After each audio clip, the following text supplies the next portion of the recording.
నమస్తే అమ్మ. నమస్తే అమ్మా. అమ్మ, మనం తులసి మొక్కలు నాటుతాం కదా, నార్మల్గా ఇంట్లో పెట్టుకొని పూజ చేసుకుంటూ ఉంటాం రోజు. అలాంటి తులసి మొక్క సడన్గా వాడిపోవడం జరిగితే, ఇప్పుడు ఎండాకాలం కదా, ఇలాంటి టైంలో వాడిపోతే ఏమైనా అంటే మనకి అదేమైనా చెడు సంకేతమా? కాదమ్మా, మామూలుగా తులసి మొక్క 2 ఏళ్ల కన్నా ఉండదు. లైఫ్ స్పాన్ 2 ఎప్పుడన్నా ఇంకొంచెం ఎక్స్పాండ్ అవుతుంది అంతే, ఎక్స్టెండ్ అవుతుంది అంతే. అందువల్ల అదేమీ ఒకసారి నాటాక 25 ఏళ్ళో 30 ఏళ్ళో ఉండే మొక్కేం కాదు గనక తులసి మొక్క దాని వయసు అయిపోయి పెద్దదైపోయి వాడిపోయి చాలా పెద్దదే మానుకట్టి వాడిపోతే అందులో దోషం ఏం లేదు. అప్పుడు ఏం చేస్తారంటే ఆ తులసి మొక్కను తీయరు వెంటనే, అందులో దాన్ని ఇంకో తులసి చిన్న మొక్క తెచ్చి అక్కడ పెట్టుకుని అప్పుడు దాన్ని అంటే 2 ఒకేసారి ఇలా దాన్ని తీయడం దీన్ని పెట్టడం చేస్తారు. కొంతమంది ఇంకా ఏం చేస్తారంటే సాధారణంగా ఇది పెద్దదైపోయింది, 1.5 ఏళ్ళు 2 ఏళ్ళు అయిపోయిందంటే ఇంకో తులసి మొక్క తులసి కోట్లో పెట్టేస్తారు. ఇది పెరుగుతూ ఉంటుంది, ఈ లోపల ఎండిపోతాయి, ఎండిపోయిన భాగాన్ని తీసేస్తారు. ఇది ఒక పద్ధతి. అది సహజంగా పెద్దదైపోయి వాడిపోయి తీసేస్తే సమస్య ఏం లేదు. కానీ చక్కగా ఏపుగా ఉంది, బ్రహ్మాండంగా నవనవలాడుతూ ఉంది, గుబురుగా ఉంది, దానికి బృంద అని పేరు. చాలా అంటే బృందంగా ఇలా గుబురుగా వస్తుంది అని అర్థంలో దానికి బృంద అని పేరు తులసికి. అంత గుబురుగా ఉన్నది హఠాత్తుగా నిన్న బాగుంది, తెల్లారేటప్పటికి వాడిపోయింది. అప్పుడు చాలా మందికి సందేహం వస్తుంది. దానికి కారణం ఏమిటంటే, ఒకటి గమనించుకోండి, లోపల ఏమన్నా వేరు పురుగులు ఉన్నాయేమో గమనిస్తే దానివల్ల ఏం దోషం లేదు. అట్లా కాకుండా మట్టి తవ్వి చూసినప్పుడు అట్లా కాకుండా కూడా అయింది అంటే ఎవరో అశుచిగా ఉన్నవాళ్ళు ఆ ప్రాంతానికి వచ్చేళ్ళారు. తులసి మొక్క అశుచిగా ఉన్నట్టయితే ఉండదు. అంటే మనం పీరియడ్స్ లో ఉన్నప్పుడు మైల వాళ్ళు, బయట ఎక్కడన్నా తిరిగి వచ్చిన వాళ్ళు, ఏదేదో రకాలు ఈ శ్మశానానికి వెళ్ళి కూడా పట్టించుకోకుండా వచ్చేవాళ్ళు చాలా మంది ఉన్నారు. డెడ్ బాడీస్ చూసి వచ్చారు. ఇట్లాంటివి కొన్ని అశుచులు. వీటికి నాకు ఒకళ్ళు అన్నారు, నేను ఎట్లా పడితే అట్లా ముట్టుకుంటాను, మా తులసి మొక్క ఏమి అవ్వదు అంటే, అదేమో మీలాంటిదేనమ్మా మొండిదేను అంతే. సాధారణంగా అది కొంచెం సున్నితంగా ఉంటుంది. అది చాలా పాజిటివ్ ఎనర్జీ ఇస్తుంది తులసి మొక్క. ఆ పాజిటివ్ ఎనర్జీ ఇచ్చే మొక్కల లిస్ట్ ఏదో కూడా ఈ కాలంలో మనకు చాలా మంది చెప్తూ ఉన్నారు కదా. అట్లాంటి వాటిల్లో చాలా పాజిటివ్ ఎనర్జీ ఇచ్చేటటువంటిది, ప్రాణం ఇచ్చేటటువంటిది, అప్పటికప్పుడు శరీరంలో ఒక ప్రాణం వదిలేసిన శరీరానికి కూడా తొందరగా పాడవకుండా నిలవుంచగలిగిన శక్తి తులసికుంది. అటువంటి తులసి తట్టుకోలేనంత నెగిటివిటీ ఉంటేనే ఎండిపోతుంది.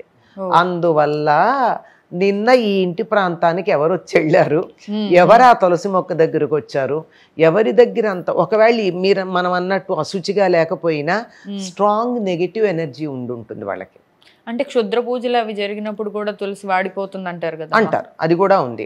అలాంటిదంటే ఏం జరుగుతుంది, ఇంట్లో ఎవరి మీదన్నా చేస్తే ఇంట్లో వాళ్ళకి వెళ్లకుండా తులసి తను తీసేసుకుంటుంది, తులసి ఆపుతుంది, అది పోతుంది, ఇంట్లో వాళ్ళు సేఫ్ ఉంటారు. ఈ రకంగా మనం దాన్ని అర్థం చేసుకోవాలి. అట్లా అప్పుడు బాగా దానికి నమస్కారం చేసుకునమ్మా, మా ఇంటికి వచ్చేటటువంటి ఏదో ఒక పీడ, ఒక కీడు, దాన్ని నువ్వు తీసుకుని మమ్మల్ని రక్షించావని దానికి నమస్కారం చేసి దాన్ని నెమ్మదిగా తీసి పక్కన పెట్టి మళ్ళీ మట్టి అది మార్చుకుని, అంటే బాగుంటే సరే, మంచి కొత్త మొక్క వేసుకుని దాన్ని ప్రార్థించుకోవడమే, అంతకన్నా మరో మార్గం లేదు. అమ్మ, తులసి మొక్కలోనే మళ్ళీ మనకి చిన్న చిన్న తులసి మొక్కలు వస్తుంటాయి కదా, అది అభివృద్ధికి సంకేతం అంటారా? అంతేనమ్మా. తులసి ఇన్ని విత్తనాలు తీసుకుని పెడితే కొన్నే మొలుస్తాయి. అంచేత మనకి చాలా మొలిచాయి అంటే మంచి అభివృద్ధి. కానీ ఇన్ని మొక్కలు ఒకే తులసి కోటలో ఉంటే ఏది ఏపుగా ఎదగదుగా, తీసి మళ్ళీ వేరే దాంట్లో పెట్టుకుంటాం. 1-2 కన్నా ఎక్కువ గనక ఉన్నట్టయితే ఏమవుతుంది, మాను కట్టదు, చిన్న చిన్నవే ఉంటాయి, బలహీనంగా ఉంటాయి. పెద్దది ఇంత వెడల్పైన మూతి ఉన్న కుండీ, ఇంత కుండీ గనక ఉన్నట్టయితే అప్పుడు దాంట్లో 4-5 ఉంచొచ్చు. కానీ కుండీల్లోనే పెంచుకుంటున్నాం కదమ్మా మనం. మనకి ఎక్కడన్నా చోట్లు ఎక్కడున్నాయి? ఎంత చోటు ఉన్న వాళ్ళు కూడా తులసిని ఒక కోటలోనే పెంచుతారు తప్ప నేలలో మన పూజకు కావాల్సిన తులసి దళాలు కోసుకోవడానికి నేల మీద మొక్కల్ని పెడతారు. పూజ చేసుకోవడానికి మనం తులసి కోటలోనే పెట్టుకుంటాం. అందువల్ల దాంట్లో మట్టి మార్చి బలంగా ఉండేట్టు చేసుకుని 1-2 మొక్కలే ఉంచుకోవాలి. అధికంగా గనక ఉన్నట్టయితే ఉతల పెట్టుకుని మనం పూజకి దళాలు వాడుకోవడానికి వాడతాం. ఎందుకంటే పూజ చేసే తులసి కోటలో ఉన్న మొక్కవి పూలకి పనికిరావు, పూజకి పనికిరావు. మళ్ళీ తిరిగి పూజ చేయడానికి దానికే పూజ చేస్తారు గనక దానిలోంచి దళాలు కోసి పూజ చేయకూడదు కదా. అవును. అందుకని పూజకి వేరే మొక్కలు ఉంటాయి, మనం పూజ చేసేందుకు వేరే ఉంటాయి. అమ్మ, తులసి మొక్క చుట్టూ ప్రదక్షిణలు చేస్తుంటాం కదా మనం, దానివల్ల మనకి ఉపయోగం ఏంటి? తులసి పాజిటివ్ ఎనర్జీ అని చెప్పాం కదమ్మా. పాజిటివ్ ఎనర్జీ చుట్టూతా మనం తిరిగితే మనకు కూడా పాజిటివ్ ఎనర్జీ వస్తుంది. ప్రదక్షిణమే చేస్తున్నాం, అప్రదక్షిణం చేయటల్లా.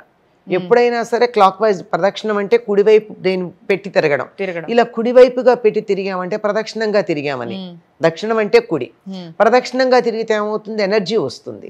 అప్రదక్షిణంగా తిరిగితే ఎనర్జీ పోతుంది. కనుక ప్రదక్షిణమే చేస్తున్నాం గనక తులసిలో ఉన్నటువంటి శక్తి ఏదైతే ఉందో అది మనకు కూడా వస్తుంది అని. పాజిటివ్ ఎనర్జీ ఏదైతే ఉంటుంది అది పాజిటివ్ ఎనర్జీ మాటే కాదమ్మా. తులసి దగ్గర ఎప్పుడూ కూడా కావలసినంత ఆక్సిజన్ వస్తుంది. అమ్మ, మరి వాడిపోయిన తులసి మొక్క గురించి మనం మాట్లాడుకున్నాం కదా, మరి అలా వాడిపోయిన తులసి మొక్కని ఏం చేయాలంటారు? మనం మామూలుగా ఏమంటారు, మనం అంటే వాడిపోయింది అంటున్నాం కానీ కొంతమంది కొన్ని సంప్రదాయాల వారు నిద్రపోయింది అంటారు. నిద్రపోయింది. ఎక్కువ చలిగా ఉంటే కూడా తట్టుకోలేదు తులసి. ఎక్కువ చలి, ఎక్కువ వాన తట్టుకోలేదు. సమశీతోష్ణ స్థితే కావాలి దానికి. అప్పుడు ఒక వాడిపోయింది మనకి, దాని మరి కొత్త మొక్క పెట్టుకోవాలంటే సాధారణంగా ఏకాదశి అలాంటప్పుడు పెట్టుకుంటారు. పౌర్ణమి.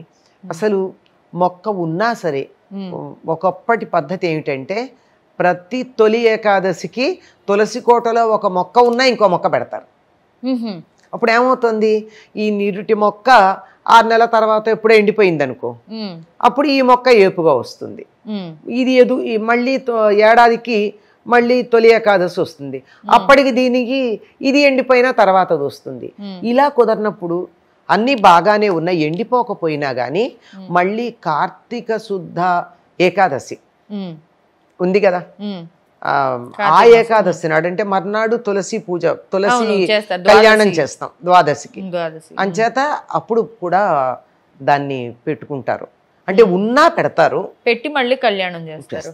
మరి రెండు మొక్కలు ఉంటాయి కదా, 2 తులసిలు అంటే 2 ఉంటాయి. 2 వరకు పర్వాలేదు కదమ్మా, ఒకటి ఎండాక రెండోది నడుస్తూ ఉంటుంది. కోట ఎప్పుడు నిండుగా ఉంటుంది. కళ్యాణం చేసి 2 మొక్కలు వేస్తారు అంటే విష్ణు తులసి, లక్ష్మీ తులసి అంటారు కదా. ఇప్పుడు అట్లా ఏం లేదమ్మా, అవి ఇది ఈ మధ్య కూడా ఎవరో అడిగారు, చాలా బాధాకరమైనటువంటి విషయం. ఇది ఉంటే అది ఉండకూడదుట, అది ఉంటే ఇది ఉండకూడదుట, దీన్ని తీసేయమా దాన్ని తీసేయమా అని అడిగితే, అమ్మా అది ఆ అడిగిన వాళ్ళని మీరు అడగండి, ఆ మాట చెప్పిన వాళ్ళని. నాకు తెలిసి తులసి ఎప్పుడు పూజనీయమే, ఒకటి ఉంటే రెండోది ఉండకూడదని లేదు. 5 రకాల తులసులు ఉన్నాయి, అంచేత అన్నిటినీ ఉంచుకోవచ్చు. ఒకటి ఉంటే రెండోది తీసేయాలనే నియమం ఏం లేదమ్మా. అదే అమ్మ, కొంతమంది మరి ఈ వాడిపోయిన తులసి మొక్కని తీసుకెళ్లి హోమగుండాల్లో వేస్తుంటారు కదా, అలా చెయ్యొచ్చు అంటారు? అలాగే చెయ్యొచ్చు.